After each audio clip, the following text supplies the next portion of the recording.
President Obama is heading to Denmark this week to help sway the International Olympic Committee into picking his own hometown of Chicago for the 2016 Olympics.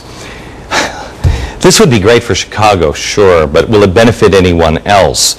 Let me show you this. I showed this. This is the new book that's out, Arguing with Idiots. It's been out for a week now.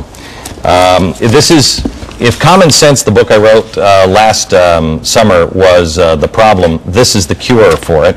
It is the facts, everything. Here is Barack Obama. These are the people that he has surrounded himself with, just with the SEIU. The unions, acorns, special interests are running this country.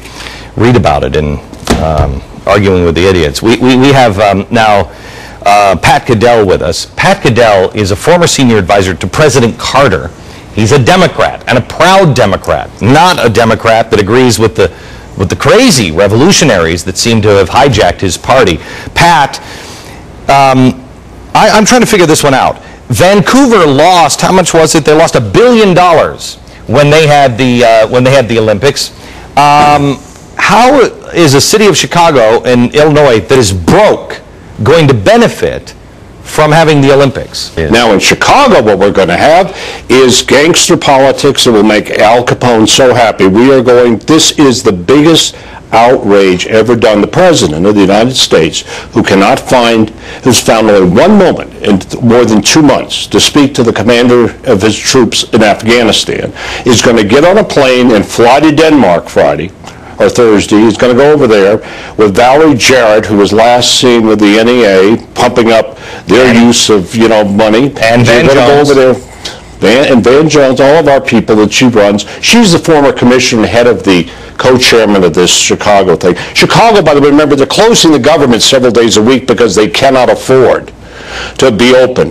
They are going to go and they are going to reward. This is the biggest scandal. This is going to be corruption on a scale unimaginable. And let me just say, let me give you some of the characters. You got Valerie Jarrett there, right? Valerie Jarrett, she is the person that runs Chicago in the White House for the president and the first lady. She is the one who was involved meeting with HUD a month ago to see how we're going to finance this.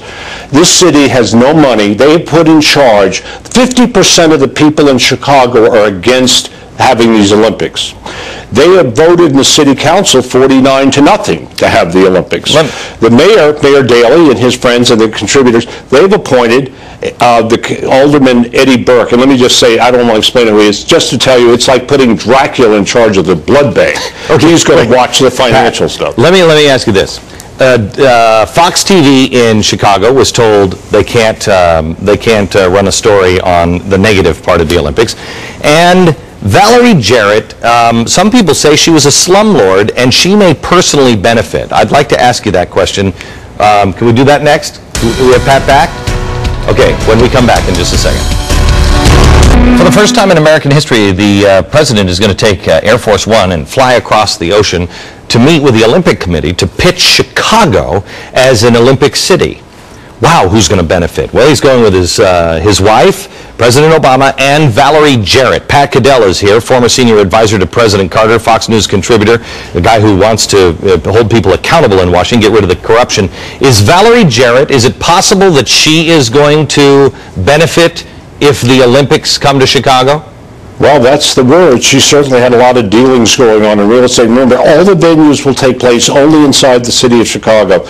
They have got every contributor, every real estate person. Look, Tony Resco in the end probably will make money on this. This is the greatest outrage, and people need to tell the Congress right now to pass a law, not a penny, not a dime from us, to bail it out for stimulus, for grants, to pay for this. This is going to be a disaster on a level we've never seen in American politics financially. Pat, thank you so much for being an honest, just an honest American. We don't agree on everything, but we agree on accountability, and I appreciate that, sir. Thank you very much.